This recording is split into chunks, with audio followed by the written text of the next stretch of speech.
मुंबई शहर का सबसे भूतिया स्थान थाने में है, जहां आज भी कई लोग अपने डरावने निजी अनुभवों के साथ वहां पर रहते हैं। इस खूंखार भूत से कई बार लोगों की खतरनाक मुठभेड़ हो चुकी है।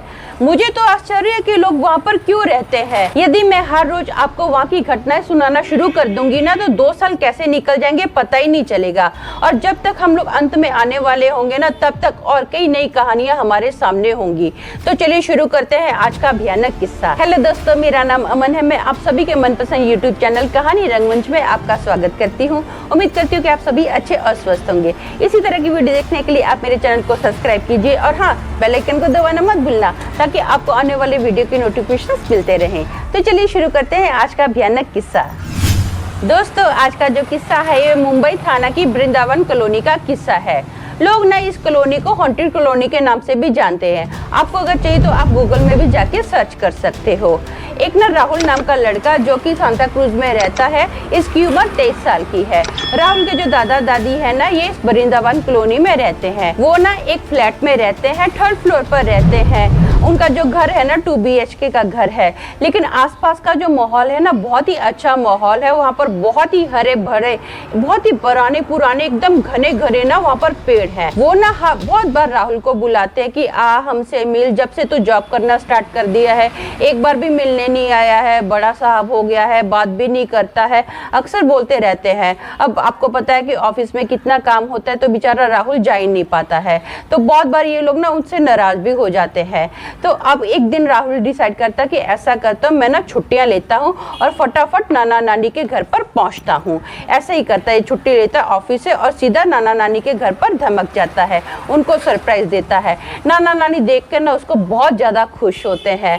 इसको भी बड़ा अच्छा लगता है। बहुत लंबे टाइम के बाद ना ये अपने नाना नानी को वहां पर मिलने गया है। जो नानी होती है मस्त गरम गरम इसको खाना बना के देती है। ये अपने नाना जी के साथ वॉक पर जाता है। अब इसको ना क्या है, सिगरेट पीने की बहुत गंदी आदत है। इसके नाना नानी को पता है कि ये सिगरेट पीता है, लेकिन ये ना कभी भी अपने नाना नानी के सामने सिगरेट नहीं पीता। ये क्या करता है, टेरिस पे जाता है और वहां पर सिगरेट फूंक कर आराम से अपने घर पर आ जाता है। अब रात का वक्त होता है, इसको थोड़ी तलब लगती है कि मैं सिगरेट फूंक लूं। ये क्या करता है, टेरिस पर जाता है और टेरिस की ना एक पाली पर बैठ जाता है, अपने दोस्त से बात कर रहा है और आराम से ना सिगरेट फूंक रहा है। सिगरेट पीते पीते ना इसको ऐसा महसूस होता है कि जैसे पाली के पास ना मेरे ही एग्जैक्ट सामने कोई बैठा है। इसको काला सा साया नजर आता है। अब मूनलाइट है, इसको चेहरा नजर नहीं आता है, लेकिन इसको कुछ ऐसा लगता है कि जैसे कोई आदमी जैसा ना कुछ तो बैठा है, काला सा साया है। ये ना धीरे धीरे उस साई के पास जाता है। जैसे जैसे ये साई के पास जा रहा है ना, इसके कान पे फोन भी लगा हुआ है, हाथ में सिगरेट भी है। वो जो साया है ना सीधा दीवार के अंदर समा गया है। ये देखकर ना ये थोड़ा घबरा गया कि ऐसे कैसे हो सकता है यार, मेरी आंखों के सामने वो काला साया था, अचानक से दीवार के अंदर कैसे चला गया है, वो क्या चीज थी। अब ना ये इतना सोच ही रहा होता है तो एक बड़ा सा जो पेड़ है ना, वहां पर मैंने आपको बताया कि वहां पर बहुत सारे पेड़ हैं, लेकिन एक ना टेरिस के पास ही बहुत बड़ा पेड़ होता है। उसकी जो टहनियां होती है ना वो टेरिस तक आती है। उसके जो पत्ते हैं ना अब धड़ धड़ करके हिलने लग जाते हैं। वो जो पेड़ है बहुत बड़ा, बहुत पुराना, बहुत घना पेड़ है। ऐसे नहीं होता जैसे कोई पतला सा पेड़ होता है उसको पकड़ के हम लोग ऐसे ऐसे हिलाते हैं। वो जो मोटा सा पेड़ है ना ऐसे हिल रहा है कि जैसे उसको पकड़ के कोई हिला रहा है, ऐसे धड़ धड़ करके हिला रहा है। और 2 मिनट के अंदर ना उसके जितने भी पत्ते थे सारे जमीन पर गिर जाते हैं। जैसे पत्ते जमीन पर गिरते हैं ना, तो राहुल देखता कि उस पेड़ के ऊपर ना एक सफेद कपड़े पहने हुई औरत बैठी है, जिसके खुले बाल है, बड़ी बड़ी मोटी मोटी आंखें हैं। उसकी जो आंखों की पुतलियां है ना पूरी सफेद है। राहुल ये देखकर बहुत ज्यादा घबरा जाता है, टेंशन में आ जाता है। वो डिसाइड करता है कि मैं यहाँ से भागता हूँ। वो फटाफट क्या करता है, नीचे भागता है। जैसे उसके कदमों की स्पीड फास्ट होती जाती है ना, उसको ऐसा महसूस होता है कि जैसे कोई उसके पीछे भाग रहा कंटिन्यू। वो बिन ब्रेक भागता है, फटाफट अपने घर का दरवाजा खोलता है और देखता है कि हॉल में ना दादी सो रही है। वो क्या करता है, अपनी दादी के पास जाता है, फट ऐसे ना दादी को लिपट कर लेट जाता है। अब उसने अपनी जोर से आंखें ऐसे बंद की हुई है। 2 मिनट के बाद उसको रियलाइज होता है कि दादी को मैंने इतनी जोर से पकड़ा है, दादी ने कोई रिएक्ट क्यों नहीं किया है।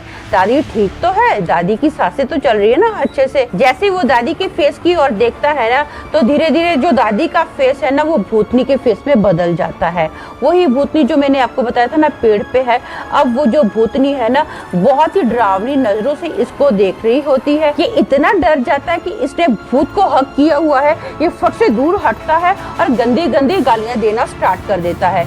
इसको जितनी माँ बहन की दुनिया भर की गालियां आती थी ना, ये गालियां अपने मुंह से देनी स्टार्ट कर देता है। ये कांप तो रहा है लेकिन फिर भी कंटिन्यू गालियां दे रहा है। जैसे जैसे गालियां दे रहा है ना तो इसको ऐसा महसूस हो रहा है कि जैसे कोई अपने तीखे तीखे नाखून ना इसकी पीठ पे मार रहा है। धनाधन इसकी जो पीठ है ना खरोची जा रही है। ये अब चीखना स्टार्ट कर देता है और फिर भी गालियां देता जा रहा है। वो जो भूतनी है ना गुस्से में इसको बालों से पकड़ती है, ऐसा घुमाती है और धाड़ देने इसके घर का जो मेन एंट्रेंस का दरवाजा था ना वहां पर फेंकती है। ऐसे जैसे ये दरवाजे से टकराता है ना तो बहुत जोर से एक आवाज आती है। आवाज सुनते ही इसके जो दादा दादी होते हैं ना वो अपने बेडरूम से बाहर निकलते हैं और पूछते बेटा तू ठीक है, तू ठीक है। ये ना अपने साथ हुई पूरी घटना के बारे में बताता कि मेरे साथ ऐसा ऐसा हुआ। जब इसके दादा दादी शर्ट निकाल के देखते हैं ना तो सच में इसकी पीठ के ऊपर ना बहुत ज्यादा नाखूनों के निशान थे। तो इसके दादा दादी साफ इसको मना कर देते हैं कि नेक्स्ट टाइम तू ऐसा करना, टेरिस पे मत जाना, यहाँ पर अक्सर भूतों के किस्से होते रहते हैं, तो बेटर है तू हमारे साथ घर पर ही रहना। तो ये बोलता है ठीक है। तो दोस्तों मेरा मानना ये है कि ऐसी भयानक जगह पे घर लेना ही नहीं चाहिए। अगर घर ले भी लिया है ना तो बेटर है कि किसी रिश्तेदार को बुलाना नहीं चाहिए, क्योंकि किसी के साथ भी कोई भी हादसा हो सकता है। तो आज के लिए बस इतना ही, कल फिर मिलूंगी और एक भयानक किस्से के साथ। तब तक के लिए शालोम, शांति और सलाम।